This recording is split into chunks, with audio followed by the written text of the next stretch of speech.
Hi, everybody. I am here today with Neah, and I was watching one of Neah's videos. To be specific, it was her blood work video. So if you haven't seen that, hop on over to her channel at Neah's Way and check that out.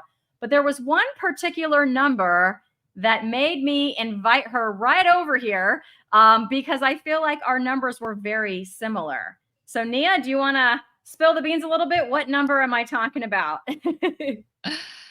We are talking about maybe one of the most important numbers, Mm. probably one of the most important in my opinion, and that's vitamin D, or sometimes known as hormone D, which is probably what we should call it. So I recently got my baseline labs done at over a year carnivore. I wish I would have done some at the very beginning. So I don't have anything to compare mine to, but I got a result back of 43. And I feel like I'm still dealing with a couple of symptoms that could be related to vitamin D. And so I'm been thinking about some ways that I could improve on that score as we go into fall and winter. That is fantastic. So, the reason that number caught my ear as I was listening to you talking about your blood values is my current levels. I just had blood work as well, video to come. I haven't done it yet. But my vitamin D levels were almost the same as yours. Mine are at a 40. And I'm a little bit different though. My baseline numbers came from 9 months ago. So the good news is my vitamin D 9 months ago was 29, which is 1 point even below that reference range, which they want you at 30, minimum of 30. And we all know those reference ranges can be wonky. Like if it had been 30, even though it would have said green or good, I wouldn't have been happy with 30. But yeah, 29, it was definitely in the red. And I thought, uh-oh. And then I bought a vitamin D K2 supplement, which I promptly did not take regularly. Like I didn't do it. Like I bought the thing and then I didn't take the thing. But if you've watched any of my other videos and you're familiar with me, you know that I've started grounding. I've started doing morning walks, and I know that more early morning sunlight's not the best for vitamin D, but hey, it's more outside time than I had been getting. So between those two things, I think that's what helped it to increase from 29 to 40. But my new doctor, my low carb friendly doctor, told me that she would like to see that number up at 50. And so, although I have made some progress in the last 9 months, I still would like to get that level up. And you know what? Not just for the sake of making my doctor smile, and not just for the sake of seeing that thing turn green on my lab result, but there's some symptoms that come along with low vitamin D. And for me, I think some of that shows up as fatigue. Now I have some thyroid things too, which that's not what this video is about, but I'm not sure if it's my thyroid issues or my vitamin D, low vitamin D, which is causing my fatigue. But fatigue can be a symptom of either or both of those things. So I'm going to be tackling them. And so I'm excited to try to add a couple of more things. I feel like there's a few tweaks I can make to try to get that number up to 50. And I thought, well, Neah and I could do this together because here we are going into fall and winter, and there's going to be less sun than there has been. But I still think there's some things we can do. So first of all, Neah, what have you already done? Because I know even though you didn't know your number, I know you had been trying to do some things with your vitamin D. What things have you already done? And then what are your plans moving forward? Yeah, so I have had a history for many, many, many years with psoriasis, and that's really the main thing that I still have a little bit of that I feel like is directly connected to how much sun exposure I get and really always has been. It's obviously an inflammatory condition and it's usually, related to gut health, although it's sort of idiopathic. They don't really know what causes it, so to speak. But I've always, like, I've had a varied diet. I've been healthy and unhealthy and, at different points in my life. And that has never seemed to correlate directly with my skin as far as what I'm eating. Although I think sometimes it has definitely been like a detox thing. If I've been unhealthy and then I get healthy, then I break out in psoriasis. And so, but really the sun has been the only thing that ever has helped really make it go away and then stay away. And I've lived in places like Florida for many years where there was a lot of sun. So I've I'm originally from the north, from Northwest Wisconsin. I would always burn growing up, but my skin sort of adapted when I moved further and further south. So anyway, I've kind of over this last winter, I've had this patch on my knee that has just been it's been the longest standing piece of psoriasis I've ever had. Usually it'll be around for like 2 to 3 months and go away. I have the guttate form, which is a little bit different than plaque psoriasis, where I don't get like the big elbow patches that kind of stay around forever. They're like these little leopard spots. And they only last usually for a couple months and then or a few months and then they go away. Well, this patch has been on my knee for like almost 2 years now, which is really kind of weird, considering the way it's been in the past. And so um I it was getting bad over this winter when I uh had switched back to carnivore this past summer about a year ago. And so I thought, well, it's probably just because I'm not getting a whole lot of sun. So let me try a vitamin D supplement and just try to take that orally and see what happens. So I was taking 10,000 IUs a day of a vitamin D K2 supplement.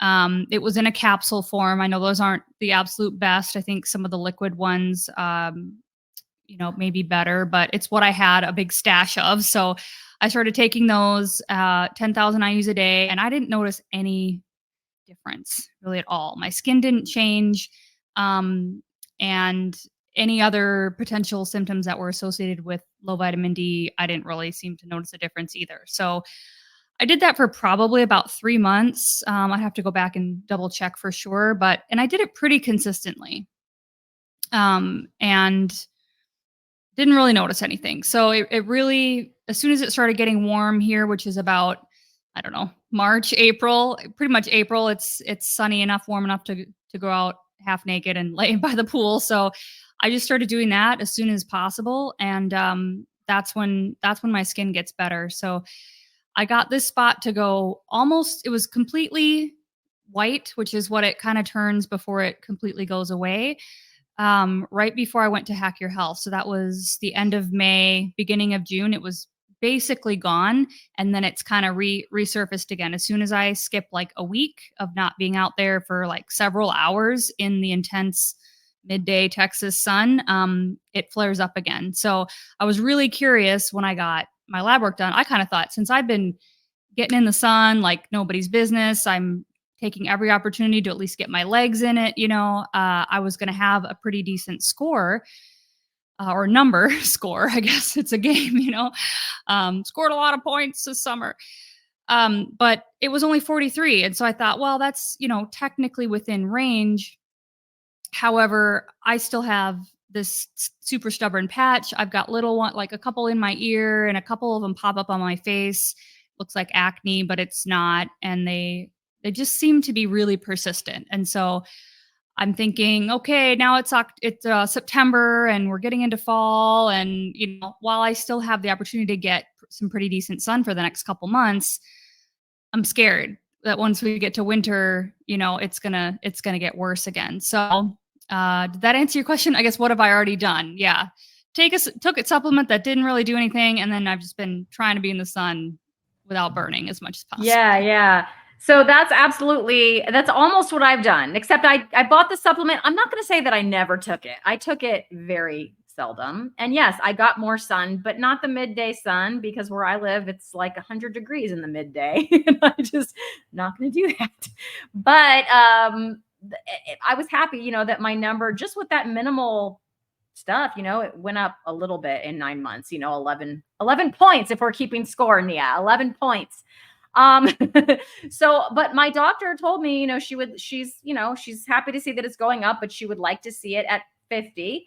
And so I thought, all right, let's do this. What can I do? So I have been taking over the last, I guess it's been about 2 weeks, every single day, my vitamin D3 K2 supplement. It is not a liquid. It's like, it is inside the little, capsule with a little bit of oil though, because what's important if you're taking vitamin D is that you take it with some fat.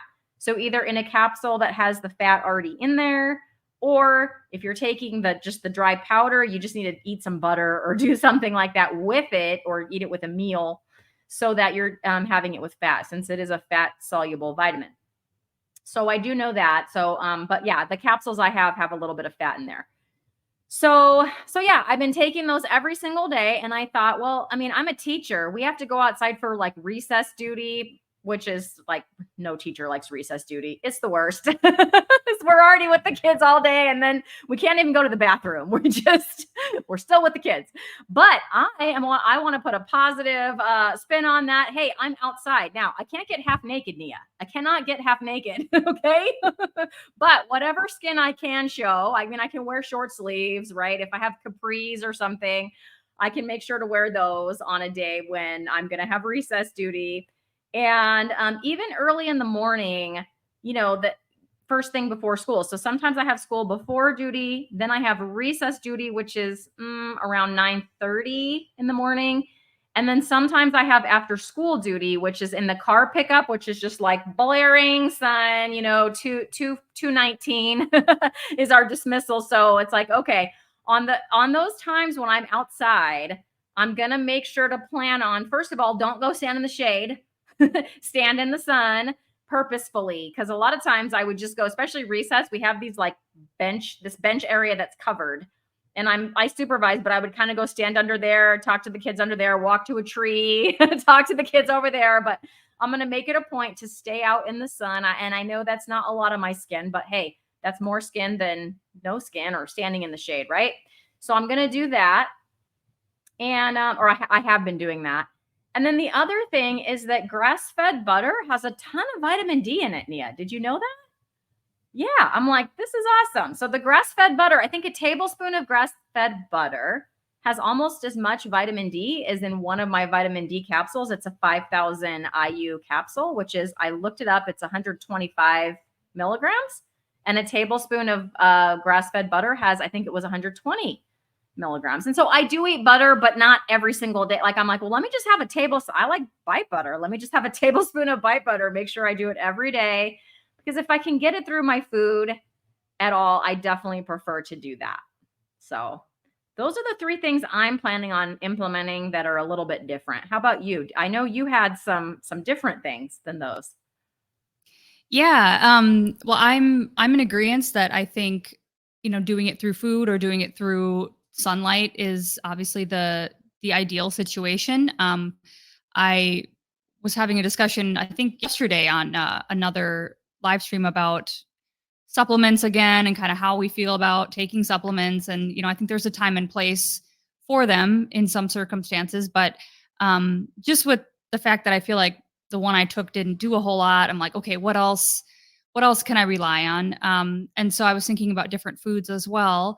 And I actually like things like anchovies and mackerel and herring and stuff. I found these kipper snacks at the grocery store the other day, and they're like smoked herring.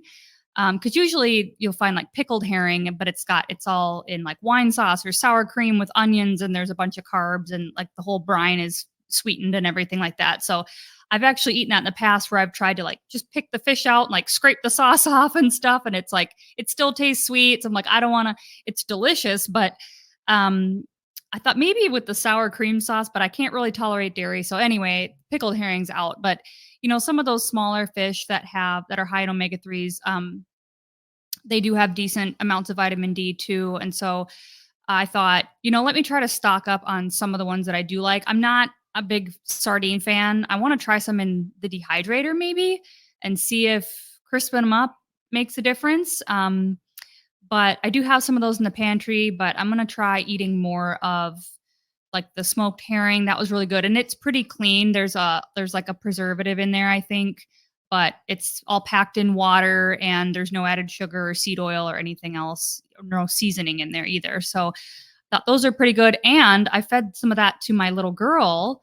We sat under a tree yesterday after going to the grocery store, and it was kind of raining. So we like went under this tree and put our bare feet and like, we're going to ground and we're going to eat some smoked herring under here. And she actually liked it. She's like split the tin with me. So I was like, okay, like that's good. If she's going to eat it too, then I'll definitely be buying those, especially throughout the winter. So that's definitely something I want to keep stocked up on and eat regularly.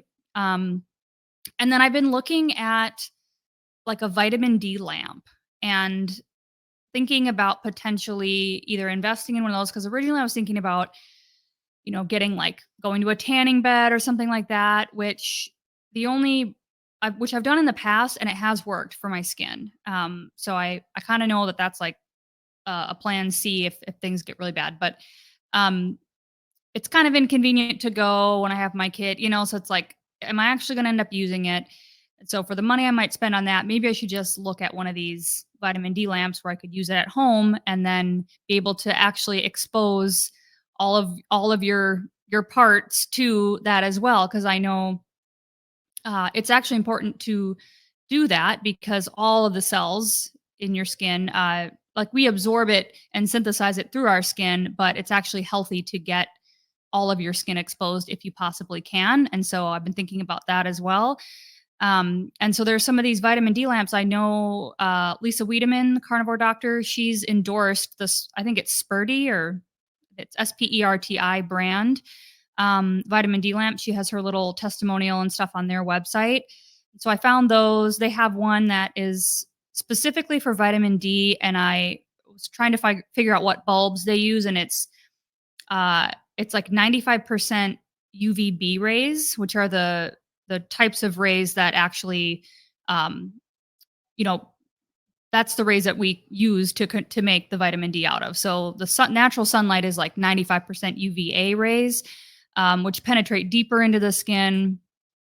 People say they're the ones that are more responsible for like wrinkling and skin damage and stuff like that. But then there's only like 5% or so that's UVB, which is what we use to synthesize vitamin D. And that, I guess, are the ones that also cause you to burn. And so, there's like contraindications on this lamp. Since it's like 100% basically UVB rays, you're going to get a lot of, exposure to the rays that have vitamin D, but you could potentially burn. So I guess you'd use it with caution, but they're like $600. And so I thought, well, that's a pretty expensive lamp to have. However, I think the bulbs have like 1,000-hour life before you have to replace them. So I thought, okay, let's say this works and I use it, 3-4 months out of the year for 5 years before I need to replace the bulbs or something like that. I feel like that would be, and it actually works. That might actually be something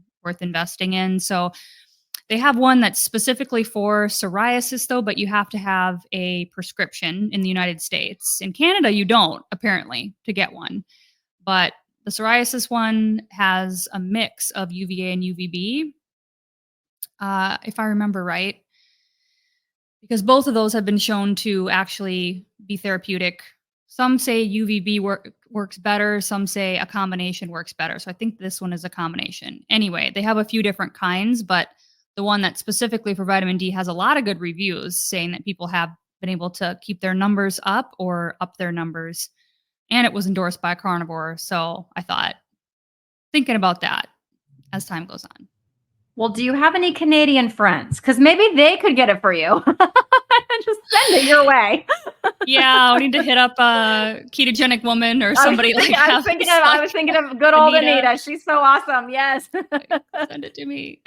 So what do you think do you have any other symptoms besides the psoriasis, which that would be enough? Like if that lamp helped your skin, because as long as I've known you, you've been talking about that psoriasis patch on your knee as well as the rest of your psoriasis. Do you have any other symptoms of low vitamin D, or is that the main one?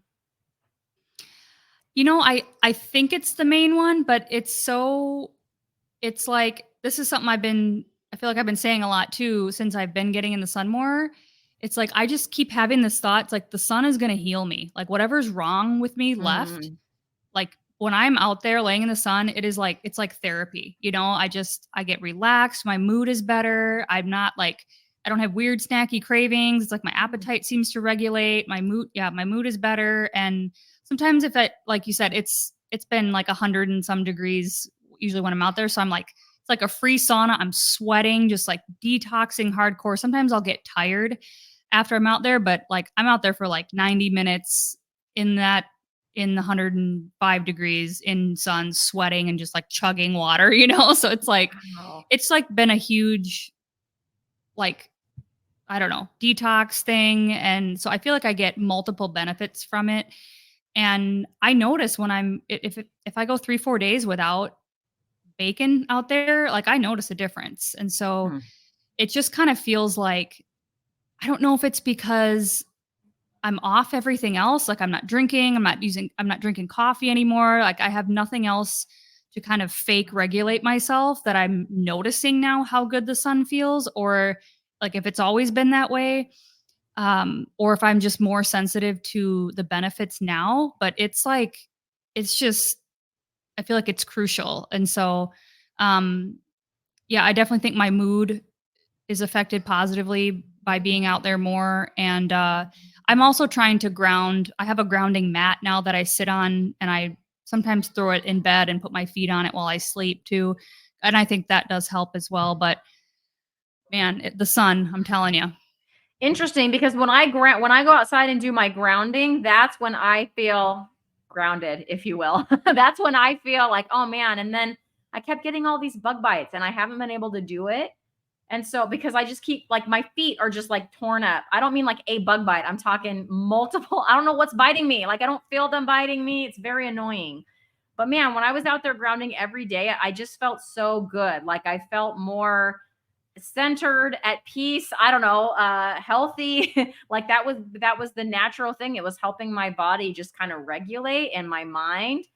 And it's very sad, but who knows how much of that was because I was in the sun, right? Like I'm outside in the fresh air in the sun too. So who knows? But I know that I miss it. I'm just scared to go out there because of these whatever bug it is that's getting me. I'm hoping as we go into fall and like the bugs all go hibernate or whatever they do, that I'll maybe try again. But yeah, grounding, I've definitely enjoyed that, as well as, yeah, like the sunrise walks are just amazing. There is something about being out in the sun, because when I'm doing my sunrise walks, I just have regular shoes on. So it's not the grounding at that point, right? It's just being in the looking at the sun coming up, and just there is something healing about that, I think. So I agree with you there.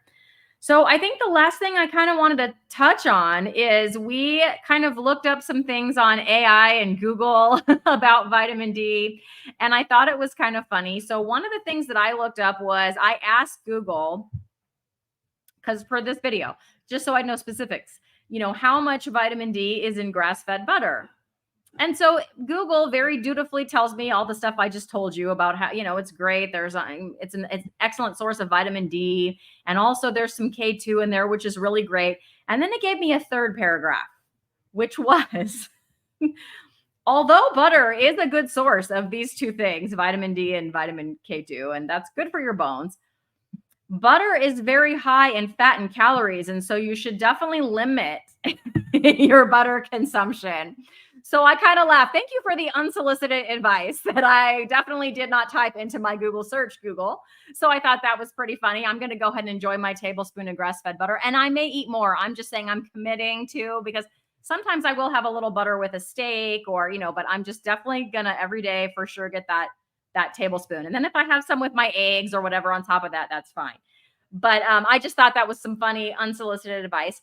And the other thing, when I Googled about appropriate vitamin D, like how much vitamin D do you need? It was talking about 20 micrograms per whatever the measurement is. Do you remember what it is, Neah? But anyways, it was saying 20. And Yeah. I'm like, Yeah, I yeah, think it's milligrams per deciliter. yeah, thank you. Milligrams per deciliter. So yeah, it was saying 20 is sufficient for most people. And I just thought, wow, because my last lab test when it was 29 was in the red, and it was saying 30 was the bare minimum. And then my doctor was telling me, she would like to see that number at 50. Now, granted, she didn't give me reasons for that, but I know for sure vitamin D is crucial in bone health. And I had a DEXA scan at Hack Your Health, and my bones are in good shape, which I was very happy about. They're nice and dense, but I don't, I want to keep them that way, right? I'm turning 49 in just another month here. And yeah, as I'm, heading in that direction, I want to keep my bones in good health. And I think that vitamin D is one way to do that. So I was kind of surprised at the low level that Google was recommending. Did you notice anything like that when you were doing your research? Yeah, especially the part where it'll tell you like, oh, here's all the awesome benefits about vitamin D and why you need it. Because I was looking up like, is it really a hormone to see what it would say and kind of how it describes that, and it's talking about here's all the things that it does, and it really acts more like a hormone, and we need it, and da da da.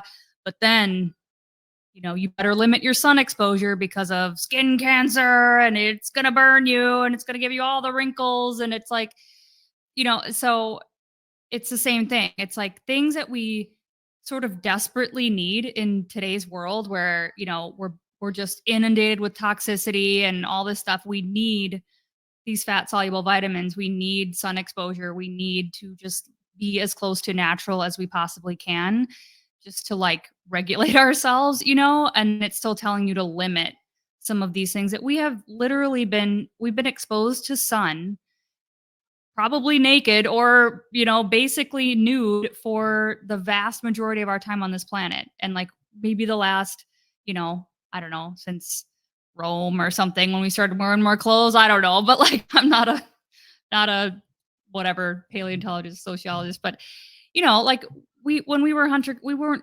constantly covered in clothes. I mean, I guess we were living in cold climates, but you know what I mean? Like we've been living in the sun with no sunblock for forever. And I actually started looking up some of the history of sunblock and when it was invented, because I was trying to ask Chat GPT. It's like, okay, well, what about like seed oils, right? Because if you consume these things, does that have any effect on how your skin burns or skin cancer rates? And I didn't get time to like finish my whole query, but I got into like when sunblock was invented, and it was a Swiss scientist. I think it was in like the 40s. And he was hiking on a super high mountain and got severely sunburned. Well, everybody kind of knows, right? If you expose your skin at super high altitudes like that, the sun. I lived in Flagstaff, Arizona for a while, and like everybody knows there, it's like you got to be a little more careful because the radiation is more intense. And so, he got this severe sunburn from doing something that us people, on average are not doing, and then sort of got this thing like, okay, we're going to take these Vaseline, basically oils, and, uh, you know, protect our skin. Okay, if you're going to go hike in the Alps or something. And then the next progression of it was used in the military for soldiers in, these tropical climates where, again, they're exposed to like a lot more intense solar radiation for long periods of time, and they can't necessarily escape it, So it's like, all right, that makes sense. But then that basically developed into Coppertone, which was one of the first, name brand sunscreens. And it essentially was kind of like how the whole saturated fat thing got started. It's like it just turned into a product, or I mean, like how seed oils kind of got started to replace saturated fat. It's like we got this leftover engine lubricant we don't know what to do with, rapeseed oil. Let's just change a couple things around so it's not like fatal if you drink it immediately. And then we'll just call it canola oil and give it to people to consume, and then just say it's better. And that's basically what happened as far as I can tell with sunblock. It's like some people went into some extreme situations, got really burned, and then were like basically skin cancer, you need to cover yourselves in this sunblock all the time. And it just sort of got perpetuated. And here we are today thinking that we need to do that and like hide from the sun constantly. And so, is too much, I kind of went off on a tangent there, but like, is too much bad? Yeah, it can be if you burn, you don't want to burn, but we need to be in the sun. And so I find it frustrating sometimes researching stuff because you want to, you know, I know what I feel is right, but I also want to validate that a little bit with something to go off of. But yeah, you read like, oh, here's all the benefits, but basically don't be in the sun or limit it, because it's gonna tear you up. It's like, no, it's actually like fixing everything that's wrong with me. Yeah, that's so interesting. Now I'm going to go look up the history of sunscreen. After knowing what I know now about just it's all full of chemicals, like I feel bad about slathering it on my kids, but that's what they tell you to do. And literally they're like, you need to reapply like every so many minutes and all this stuff. And so, yeah, I can't just all the chemicals that just go right into your skin. It doesn't take long, but when something's on your skin for it to seep in and sink in and go into your bloodstream and all of that. So, I haven't worn any sunscreen for a while now, because years, I would say, just because, yeah, I didn't want all of that sinking into my skin. I stopped doing sunscreen, I think, before I went carnivore, because I was like, this stuff just can't be good. um, so Neah, I would just want to wrap this up by saying, hey, I want to get my vitamin D tested again. Do you have an idea when you're going to do, because I think you did your blood work at Own Your Labs, right? And I could totally do that too with just my vitamin D. So maybe we could think of a time frame of when we would both want to test again. Yeah. Let's see. So I got mine drawn a couple weeks ago. I don't know. I was thinking about trying, I guess, to stay consistent with what I've been doing, being in the sun, and then maybe adding in some of those, like the fish that we were talking about, or some more butter.